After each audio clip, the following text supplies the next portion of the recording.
Descubrí a mi prometida decirle a su exnovio que él era el amor de su vida 3 días antes de la boda, así que desaparecí. Nací un martes por la tarde, según me contó mi padre, en una sala de hospital medio improvisada porque ese día se había dañado parte del sistema eléctrico. Tal vez ese dato nunca me llamó la atención demasiado, salvo cuando pienso en lo caótico que fue mi arribo al mundo.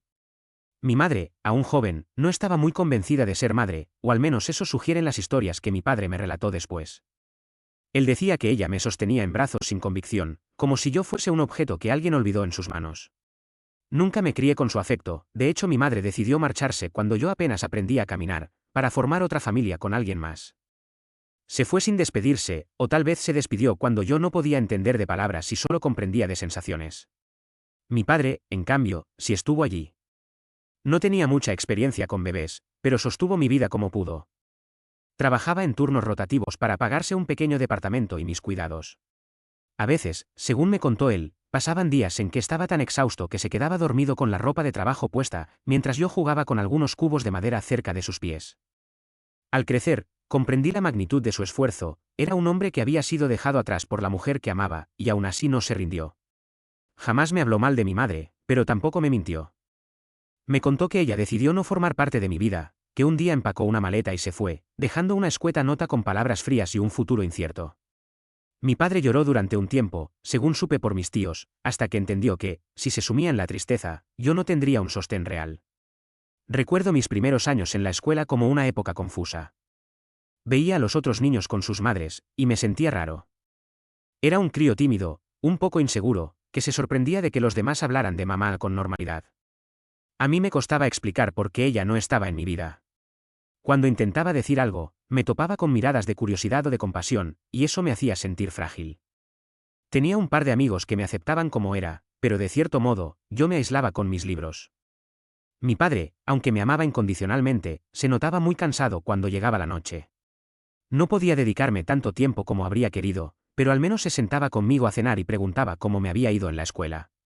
Con los años, las preguntas sobre mi madre se volvieron más concretas en mi mente. ¿Por qué se había ido? ¿Acaso no me quería? Mi padre, para no herirme, me dijo que las razones eran complicadas, que tal vez no estaba lista para ser madre. Yo, en mi visión infantil, asumí que no fui suficiente para retenerla. Entonces, sin darme cuenta, empecé a esforzarme en todo, en los deportes, en los estudios, en actividades extracurriculares. Tenía la necesidad de destacar, de ser perfecto, para ver si así alguna vez me volteaba a mirar. Era como un ansia de reconocimiento que no lograba saciar. Cada vez que hacía algo brillante, me preguntaba si ella se enteraría, si algún rumor de mi éxito llegaría a sus oídos y la haría arrepentirse de haberme dejado. Esa especie de dependencia silenciosa por gustar y ser elegido se potenció en la adolescencia, cuando empecé a experimentar el interés por las chicas. Me costaba mucho acercarme a ellas, no por timidez pura, sino porque llevaba dentro de mí un miedo descomunal al rechazo. Supongo que, en el fondo, temía que cualquier chica que me gustara, acabara siguiéndole los pasos a mi madre y me abandonara cuando me encariñara. Así que mi estrategia fue destacar en lo académico. Me convertí en el número 1 del salón de clases, gané concursos de matemáticas y, en el bachillerato, obtuve menciones honoríficas. Mi padre se enorgullecía, pero a veces me miraba con un dejo de preocupación, como si notara que yo me presionaba demasiado. Él intentaba recordarme que el valor personal no depende solo de los logros, sino también de la felicidad interior. Aún así, yo no podía evitarlo, necesitaba llenarme de diplomas para compensar la falta de afecto materno. Llegó el momento de solicitar ingreso a la universidad, y me decanté por una de gran prestigio que otorgaba becas completas a estudiantes sobresalientes. Me presenté a las pruebas y envié mi historial de notas, cruzando los dedos con fuerza. Cuando me llegó la carta de aceptación con la confirmación de un 100% de beca, me sentí en la cima del mundo. Recuerdo a mi padre llorando de alegría y abrazándome en la cocina, diciendo que estaba orgulloso de mí, y que ojalá mi madre supiera hasta dónde había llegado su hijo. Tal vez aquel momento fue uno de los más felices de mi vida. Sentí que, al menos, podía ser un orgullo para un padre abnegado, y que, en algún rincón del planeta, tal vez mi madre también se enteraría y me reconocería. La universidad fue un cambio enorme, gente nueva, profesores exigentes, y la presión de mantener la beca. Pero me adapté rápido. Me inscribí en varios grupos de estudio para enriquecer mis conocimientos y conocer personas con aspiraciones parecidas a las mías. Fue en uno de esos grupos donde apareció Laura, mi futura prometida. Tenía mi misma edad y un intelecto brillante, además de una belleza serena. Tenía el cabello recogido en una coleta y usaba gafas con un marco sencillo. Desde que la vi exponer un trabajo de investigación, me llamó la atención su forma de hablar, la seguridad con la que defendía sus puntos. Después, cuando charlamos por primera vez, descubrí que también tenía un sentido del humor agudo. En una sola tarde, sentí una conexión que hasta entonces no había experimentado. Laura y yo coincidimos en muchas actividades de la universidad, desde proyectos de laboratorio hasta conferencias extracurriculares. Discutíamos sobre filosofía, política, arte, y nos pasábamos horas en la cafetería hablando, olvidando el reloj. Con ella, por primera vez, sentí que no necesitaba fingir nada, que podía relajarse esa parte de mí que siempre se esforzaba por destacar. Ella misma era excelente estudiante, con un promedio impecable y un carisma que me intrigaba cada vez más. En el fondo, empecé a pensar que ahí tenía una oportunidad real de sentirme amado, elegido sin condiciones. Pero me daba terror proponérselo. Tardé varios meses en reunir valor. Una noche, tras una de esas sesiones de estudio compartido, la acompañé a su dormitorio, como solía hacerlo por caballerosidad. Me detuve en el umbral, y con el corazón a punto de salírseme del pecho, le dije que sentía algo más que amistad, que me gustaba su forma de ser, su inteligencia, su sonrisa. Laura me miró con una sorpresa, se acercó y, sin más, me dio un beso suave en los labios. No hizo falta palabras, su gesto fue más explícito que cualquier declaración. Me dijo que estaba esperando a que yo diera el paso. Aquel instante fue liberador. Mi mayor miedo era ser rechazado, pero ella me eligió a mí. Me eligió cuando podía haber estado con cualquiera, por su talento y su físico llamativo. Esa sensación de ser el elegido se convirtió en algo muy valioso para mí. Oficializamos nuestra relación con la sencilla etiqueta de novios. Nos veíamos fuera de las aulas para cenar, íbamos al cine, caminábamos por el campus en las noches tibias compartiendo anécdotas o sueños a futuro. Ella me contaba sus planes de hacer un posgrado, su gusto por la literatura inglesa, y yo le hablaba de mi padre, de mi beca y del deseo profundo que tenía de forjar una carrera brillante. En esos días, la idea de mi madre se difuminaba un poco, pues cada vez que estaba con Laura, sentía que la vida era justa, que alguien me amaba sin titubeos. Me sentí tan pleno que dejé de obsesionarme con la ausencia materna. Con el paso del tiempo, nuestra relación se afianzó. Llegamos a un punto en el que los dos sabíamos que estábamos juntos en serio, sin intenciones de buscar a nadie más. 1 año y medio después, fui invitado a comer en la casa de sus padres. Era la primera vez que conocía a mi futura suegra y a mi futuro suegro. Laura provenía de una familia acomodada, gente amable y de modales refinados. Me recibieron con cordialidad, me ofrecieron un almuerzo exquisito, y al final me felicitaron por mi excelencia académica. Me decían que se notaba que Laura lucía contenta conmigo, y que, si las cosas salían bien, no dudarían en apoyarnos. Su padre, en especial, me comentaba que tenía contactos en empresas importantes y que, si necesitaba un empujón, él me podría ayudar. Le agradecí, aunque no quería depender de favores. Prefería sentirme autónomo y brillar por mérito propio. Su familia me contó también que Laura había tenido un exnovio complicado. Se referían a él como alguien salvaje, muy descortés, que no supo valorar a Laura. Yo no quise preguntar demasiado, pero me quedó cierta curiosidad. Más tarde, a solas, Laura me reveló que aquel ex era un tipo con un carácter desbordado, le gustaba la adrenalina, las fiestas, vivía sin reglas. Durante un tiempo, ella creyó que necesitaba esa chispa, pero pronto se dio cuenta de que su relación con él era destructiva. Terminó alejándose, y él siguió su camino. Me quedé con algo de inquietud, pensando en esa versión de hombre aventurero al que, tal vez, ella también había querido en algún momento. Sin embargo, me dijo que no volvería con él porque entendió que no deseaba esa vida. El alivio me embargó. Aunque no estaba celoso, la verdad es que me perturbaba la idea de que ella hubiese amado a alguien tan distinto a mí. Sin embargo, confié en lo que me decía, había optado por una vida más estable, por un compañero con aspiraciones sólidas. Y ahí estaba yo, un hombre dedicado y con planes de formalizar lo nuestro. Terminamos la carrera con honores, ella como una de las mejores de la generación, y yo, con la más alta calificación en mi proyecto. Mi padre vino a la ceremonia, lloró de emoción mientras Laura y yo subíamos a recibir las medallas, y me abrazó con fuerza. Me dijo que mi madre, si me viera, estaría orgullosa. Ese comentario me removió sentimientos encontrados, pero preferí guardar silencio. Al poco tiempo, gracias a la recomendación de uno de mis profesores, logré un puesto muy prometedor en una gran empresa de consultoría, con un sueldo bastante alto para mi edad.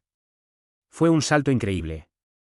Laura, por su parte, tenía ofertas de algunas firmas donde podía desarrollarse en marketing y finanzas. Así, nos convertimos en una pareja joven, con éxito y un futuro radiante. Cada día me convencía más de que ella era la mujer de mi vida, la persona con quien deseaba envejecer. Mi padre me veía tan enamorado que sonreía, como si se alegrara de que yo estuviera rompiendo con el ciclo de abandono que me había marcado en la infancia. Un par de meses después de instalarnos en la vida laboral, le dije a mi padre que pensaba proponerle matrimonio a Laura. Él me miró con cierta nostalgia y dijo que me veía muy joven, pero que si me sentía seguro, me apoyaría.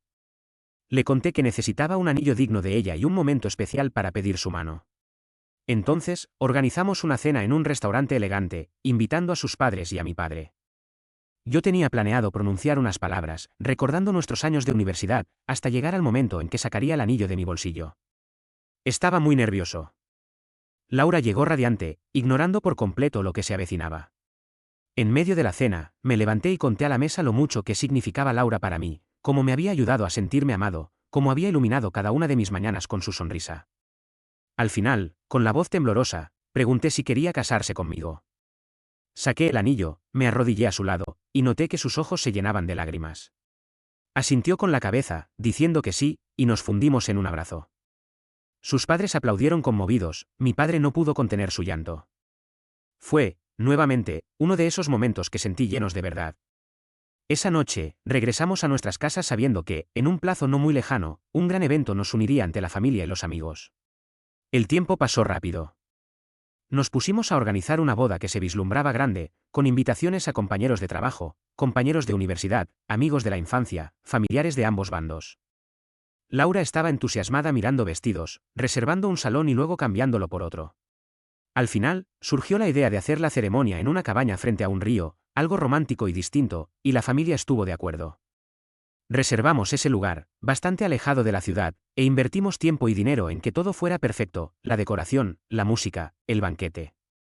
Los días previos al gran evento me llenaron de adrenalina. Mi padre me ayudaba con los detalles, noté su orgullo al ver que su hijo, el chiquillo que dormía abrazado a un oso de peluche, ahora estaba a punto de casarse. Ansiaba con todas mis fuerzas que mi madre pudiera verme, pero sabía que era un deseo vano. No habíamos tenido contacto en décadas. Faltaban apenas 3 días para la boda. Ya casi todos los invitados habían llegado a la zona de la cabaña, incluyendo nuestros antiguos compañeros de la universidad. Laura se hospedaba en un pequeño hotel junto a sus padres, y yo me instalé en otro hotel con mi padre, por la vieja tradición de no vernos hasta el momento del enlace.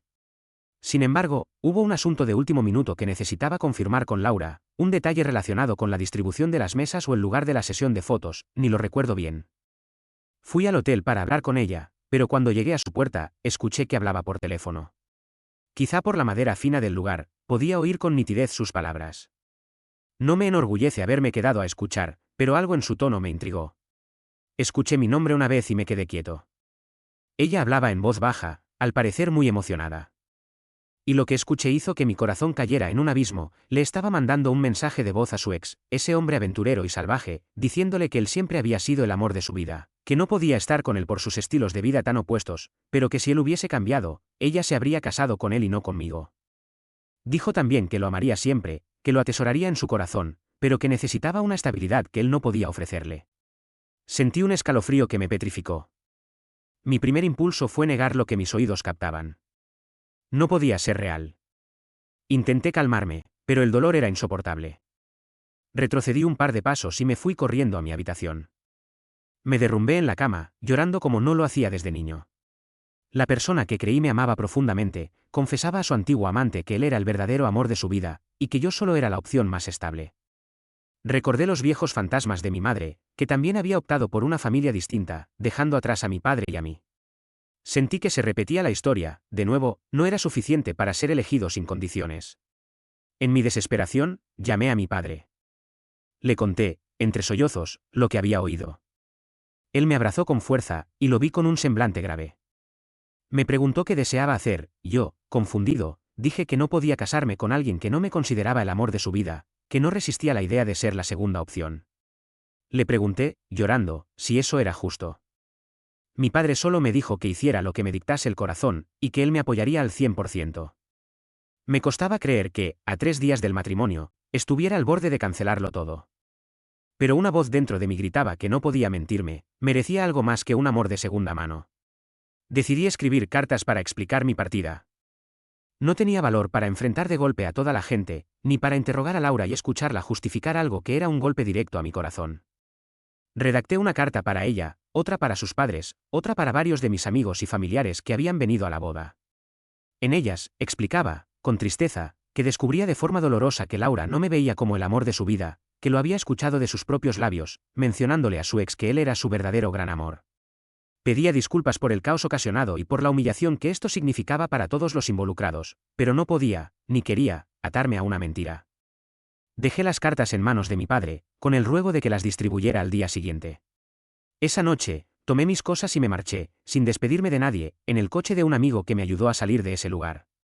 El día siguiente era supuestamente el día anterior a la boda, el último de preparativos. Pero cuando todos notaron mi ausencia, surgió un gran revuelo.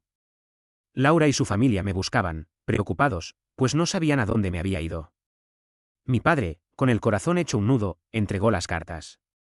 Imagino la consternación general al leerlas. Los padres de Laura, según supe después, se enfurecieron con ella, preguntándole qué había pasado, por qué se atrevió a confesarle a su ex algo así a pocos días de la boda. Ella, al leer mi carta, lloró sin consuelo, comprendiendo que yo había escuchado esa confesión. Me habría gustado ver su reacción, no por sadismo, sino para entender si en verdad se arrepentía o si solo lamentaba el escándalo. De cualquier manera, ya estaba fuera de ahí. Mi padre regresó a la ciudad y me dijo que la boda se había cancelado. Todos se fueron con la sorpresa a cuestas. En mi apartamento, me encerré con un estado de letargo y tristeza profunda. Apagué el teléfono, desconecté las redes sociales, y ni siquiera abría la puerta a salvo para recibir al repartidor de comida. Sentía un vacío atroz, como si hubiese perdido la dirección de mi vida. ¿Cómo retomar la normalidad? Mi padre, con el amor que siempre me dio, intentaba animarme, diciéndome que la vida a veces nos da golpes duros, pero que no podemos quedarnos abajo. Cuando mi jefe en el trabajo se enteró de la cancelación de la boda, me ofreció unas vacaciones para reponerme emocionalmente. Las acepté, pues en ese estado ni siquiera podía concentrarme. Pasé días sin afeitarme, mirando películas tontas, intentando no pensar en la humillación que me embargaba. Luego de un par de semanas, algo dentro de mí me impulsó a volver a la realidad. Me dije que no podía vivir siempre oculto. Volví al trabajo, intentando sumergirme en los proyectos para sentirme productivo. Bloqueé cualquier contacto con la familia de Laura o con ella misma. No quería escuchar explicaciones. Varios amigos comunes trataron de mediar, decían que Laura quería hablar conmigo, explicarme que todo no era tan literal, que estaba nerviosa, que tal vez se expresó mal. Pero yo no quería escuchar. No me bastaba el pretexto de nervios, porque lo que capté en su voz era sentimiento genuino hacia su ex. Y eso me dolía mucho más que 1000 disculpas. Me dediqué a mi carrera con más ahínco del que tenía antes. Empecé a destacar en la empresa por mi rendimiento y por la dedicación fuera de horario. Con el tiempo, mi jefe me fue delegando responsabilidades, y logré un ascenso. Mi padre estaba orgulloso de ver que me sobreponía de alguna manera. Sentía, sí, un hueco en el pecho al recordar la boda fallida, pero trataba de enfocarme en lo que sí podía controlar, mi profesión, mis objetivos personales, mi deseo de probarme capaz de lograr grandes cosas. Quizás lo único que me detenía emocionalmente era la reserva que me quedaba respecto a las relaciones amorosas. No quería involucrarme con nadie más por el momento. Pasaron unos meses y, en una reunión anual de varias empresas, me topé, inesperadamente, con Laura. Fue en un salón de conferencias, durante el receso para el café. Ella me vio y se acercó con timidez. Yo sentí un nudo en la garganta, pero también noté que estaba en una posición distinta a la de antes, me sentía con fuerza para enfrentarla. Ella empezó a tartamudear, pidiéndome perdón y diciendo que en realidad no sentía esas cosas, que solo estaba nostálgica al pensar en su ex y que, en su mente, aquella llamada no era más que un recuerdo del pasado. Afirmaba que el verdadero amor de su vida era yo, que se había dado cuenta de su error, que se había dejado llevar por la añoranza de algo que nunca fue funcional. Le temblaban los labios mientras me suplicaba que la entendiera. La escuché en silencio, con la mirada firme. Ya no era el chico inseguro que temía el rechazo, sino alguien que había comprendido que no podía aceptar migajas de afecto. Cuando terminó de hablar, le respondí sin alzar la voz, explicando que yo no la odiaba ni la culpaba de arruinar mi vida, que entendía que a veces el corazón puede estar dividido. Pero también le dije que no me bastaba su arrepentimiento, que necesitaba sentir que mi pareja me elegía de forma absoluta. Le confesé que, durante mi infancia, mi madre no me eligió. Y cuando encontré a una mujer para casarme, descubrí que yo no era su amor ideal. Para mí, eso era una confirmación de que no estaba destinado a ser la primera opción en la vida de nadie, y no quería perpetuar ese ciclo. Le dije que ella merecía encontrar a alguien a quien amar sin estar en esa dicotomía de exhibida estable, y que yo también merecía una mujer que no albergara dudas. Así que no pretendía retomar la relación. Laura soltó un llanto contenido, y yo la consolé para que no llamáramos la atención en medio del evento, pero no cambié mi postura. Nos despedimos con un abrazo más bien triste, y retomé mi camino. Sentí un alivio raro, como si, por fin, hubiese cerrado una herida abierta. Me di cuenta de que necesitaba ese encuentro para concluir el capítulo. De ahí en más, me prometí a mí mismo que no volvería a buscar la validación desesperada de alguien que me hiciera sentir amado. Aprendí que, aunque yo deseaba ser la primera opción, eso no siempre pasa, pero no por ello debo conformarme con la segunda. Comprendí que el amor, para funcionar, requiere una determinación mutua, no medias tintas. Hoy, mantengo una vida sosegada, centrada en mi carrera y en cuidar a mi padre. De cuando en cuando, me visita y platicamos sobre el pasado. No lo niego, a veces añoro la ilusión de la boda y el sueño de formar mi propia familia, pero recuerdo que, si no había amor pleno, esa boda habría sido una cárcel para mi corazón. Me convencí de que me conviene esperar a una persona que me elija sin titubeos. No me cierro a enamorarme, pero ya no corro detrás de la aprobación de nadie. Si mi madre no me quiso, si Laura prefería a otro, no puedo cambiarlo, pero sí puedo evitar vivir en la angustia de mendigar afecto. Cada día me levanto, miro el espejo y me recuerdo que mi valía no depende de la decisión de los demás, que mi padre me enseñó a esforzarme y que, cuando llegue alguien que de verdad me ame, sabré reconocerlo sin cuestionar si soy la segunda opción. A veces, pienso que la vida me dio esa prueba para sanarme de un golpe todas las heridas de la infancia, no nací para que me digan, tal vez seas el indicado. Quiero que quien esté a mi lado sepa, con certeza, que me escoge con todo su corazón. Y mientras tanto, me dedico a ser lo mejor que puedo como persona, a ayudar a mi padre, a prosperar en mi trabajo. Quizás, en el futuro, mis hijos escuchen mi historia y comprendan que el amor no es un premio de consolación, sino un lazo de sinceridad. Prefiero esperar y formar algo genuino que casarme por conveniencia o porque resulta cómodo. Uno puede tener temores, vacilaciones, pero amar es un acto que exige transparencia. Ahora lo sé, y eso me basta para enfrentar cada nuevo amanecer sin el peso de la culpa ni la ansiedad de creer que debo ser perfecto para merecer amor. La vida sigue. Yo camino seguro, sin resentimiento, pero con la convicción de que solo me quedaré donde sienta que soy verdaderamente apreciado. Y si a alguien no le basta lo que soy, no me empeñaré en convencerle de mi valor. Las personas tenemos derecho a nuestras preferencias, pero yo también tengo derecho a no vivir en las sombras de otro amor. Es la lección que me dejó esta experiencia, la humildad de reconocer que no puedo obligar a nadie a elegirme, pero tampoco debo aferrarme a algo que no me corresponde. Soy un hombre que, tras un pasado complicado, ha entendido que el amor solo es amor cuando ambas partes lo toman como prioridad irrenunciable. Me quedo con esa verdad y con la esperanza de que, más adelante, llegue esa persona que no me compare con nadie, y me otorgue el lugar que siempre he soñado. Solo entonces sabré que valió la pena esperar, libre de cargas y listo para un futuro que, por fin, me haga sentir el hombre más afortunado del mundo.